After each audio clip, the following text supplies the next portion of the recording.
Yeah, there we go. I didn't hit harder. Good evening. Welcome to the Intertech Ask and Learn Geothermal Education Series presented by GeoComfort. So today we're covering incorporating geothermal into an existing home. So things to think about for your current house.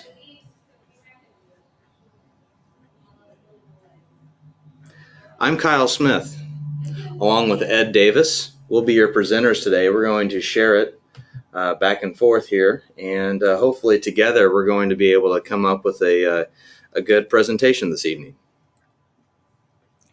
A little bit about us and GeoComfort. So we got our start many years ago now. We've been in the industry for about 20 years as a company. Our units are actually made in Mitchell, South Dakota, with our corporate headquarters in Greenville, Illinois. We sell throughout the US, Canada, all over the place. Residential and commercial customer focus. So make the most out of this webinar. Take notes. Ask questions. And this is important. So over on the right-hand side of the screen here in your GoToWebinar toolbox, you'll see a spot that says questions. Go ahead and feel free to type those out at any point, and we'll be able to ask those at the end. And then research and review. At the end of the webinar, feel free to search around and look at the GeoComfort website to see if there's anything else that you may have questions on or that you may find interesting. Ed, I think I'll let you take over from here on this slide and take a break for a second. Well, thank you, Kyle. Basically, you folks out there, I appreciate you stepping in tonight. And as you'll notice on the screen, you'll see a simulation of a geothermal heating and cooling system complete with the loop field. Typically, we have a packaged unit that could sit in your basement.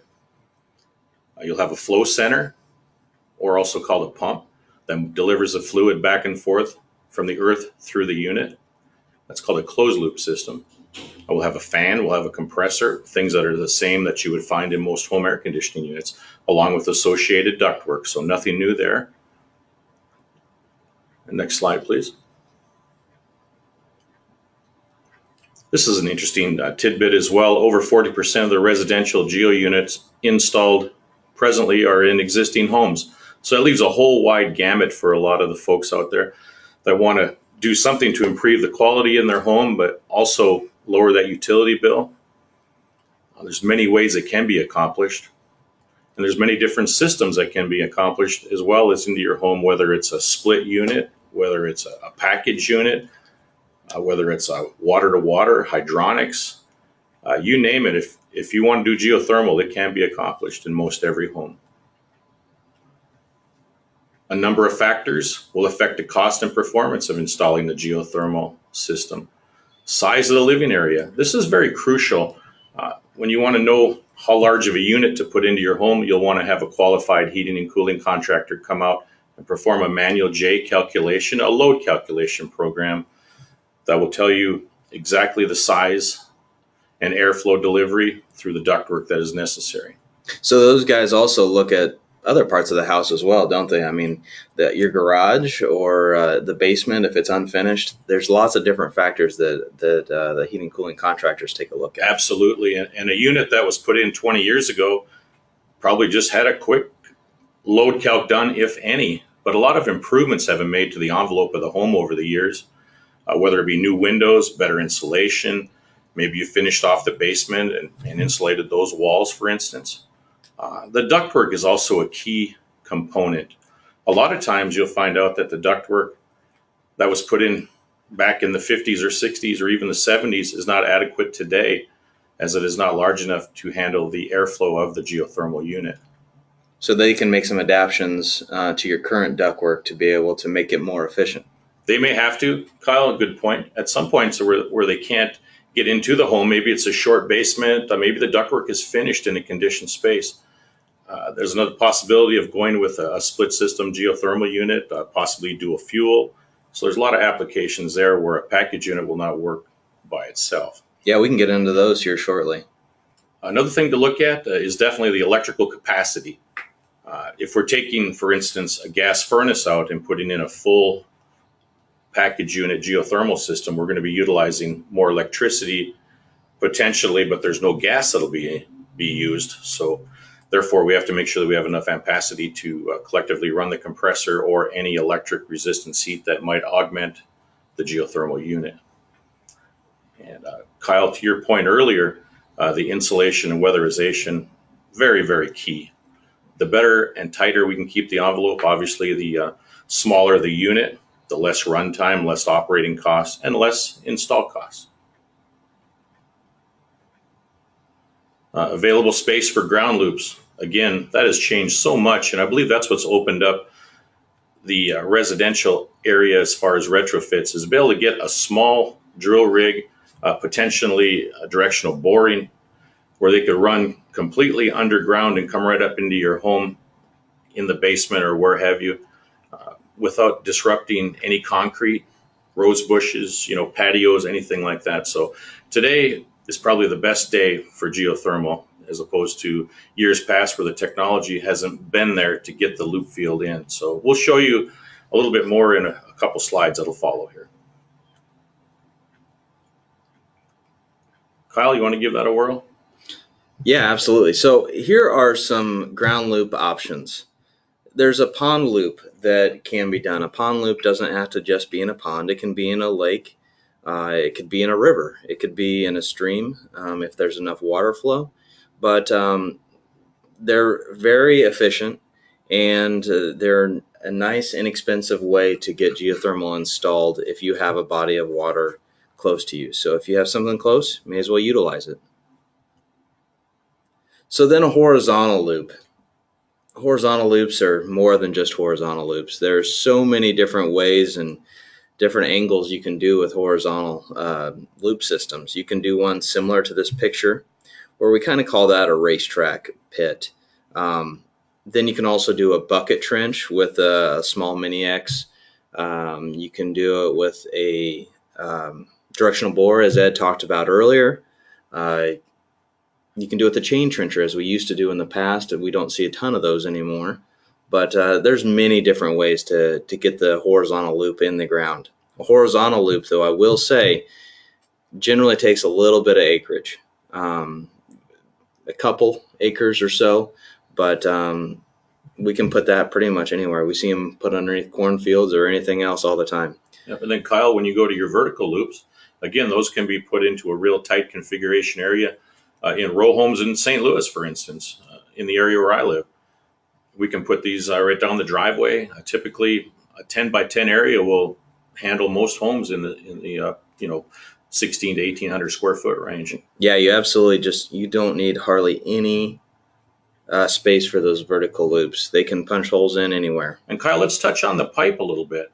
It's a polyethylene heat fusion pipe, so we don't have to worry about any leaks or any defects, or it's got a 50-year pipe manufacturer's warranty on it. So when it's in, it's done. Some of the applications that you might run into or that could be enhanced in your existing home. Again, for some homes that have a finished basement, we may elect to go with a dual fuel system where maybe you have natural gas. Maybe you don't want your air conditioner setting outside any longer, where you could use a split system geothermal to take that off the back porch or patio and free that area up. And also, so your first 2 stages of heating would be accomplished with the geothermal. And then when you really need the punch, maybe in the dead of winter, or if you get an extremely cold period, the gas furnace could come on to finish off the cycle. Conversely, during air conditioning, you have 2 stages of cooling. So again, just another nice method there. The next slide shows radiant floor. That's really becoming big. It used to be more up in the Northeast and in the North Country, up in Canada and Minnesota, Wisconsin, places like that. However, now we're starting to see it, in Kansas, Missouri, other points where we use staple up insulation underneath to bring up the piping, or it could be set right on top of an existing subfloor with some of the new piping arrangements that are available. Really nice concept. We get a lot of people that do that only in their basements. so that that heat can rise to the rest of the house. Good point, Kyle. And that can even be done over an existing concrete slab if you wanted to build up your basement floor just a little bit. Definitely want to insulate the concrete on top and then go ahead and put your system down on top of that. But dual fuel, I can't say enough about it. I think it's a nice, clean method when you do have limitations such as electric size, duct size, just ease of installation as well. So Dual fuel has so many different options. I mean, a lot of people do have gas in the house, whether it's natural gas or propane. You can have it for hot water heaters. You can have it in there for gas range, gas fire pits, gas fireplace. So there's many reasons that folks already have gas in the house, and it's a perfect fit with geothermal and plus a generator. But one of the key factors I see, Kyle, is that you don't have to put in such a large geothermal unit where you maybe just hit the cooling load. The cooling load. Thank you, Kyle. Hit the cooling load, and then most of the heating load, and then so essentially you might drop off 1 to 2 tons of geothermal that wouldn't be needed, but the gas would go ahead and pick it up. So sounds like a good webinar topic for the future.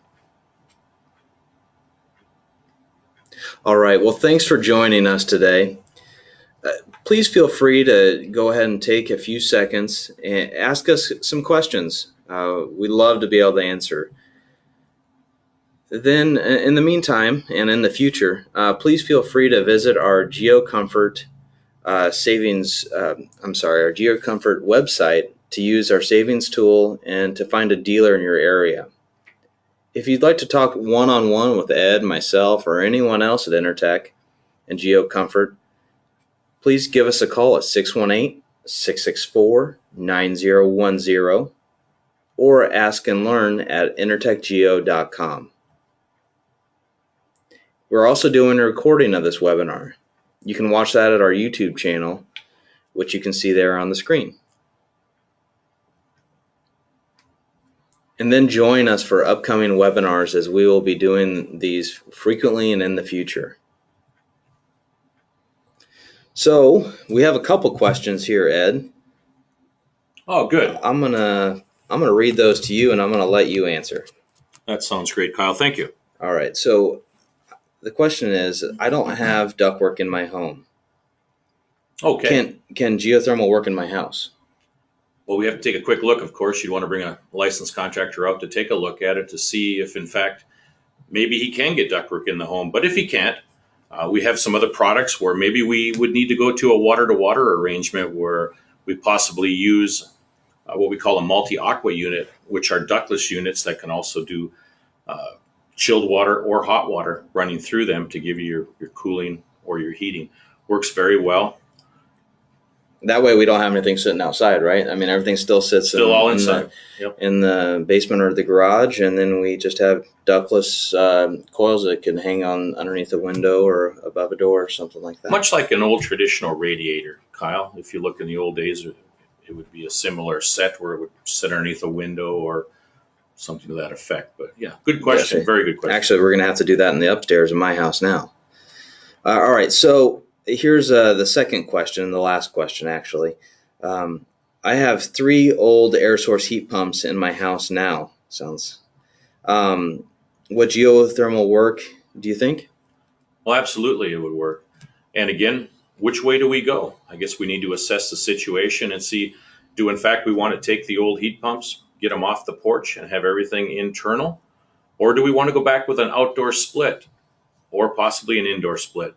So again, with a good contractor coming out to assist you, I believe you'll come up with the right arrangement.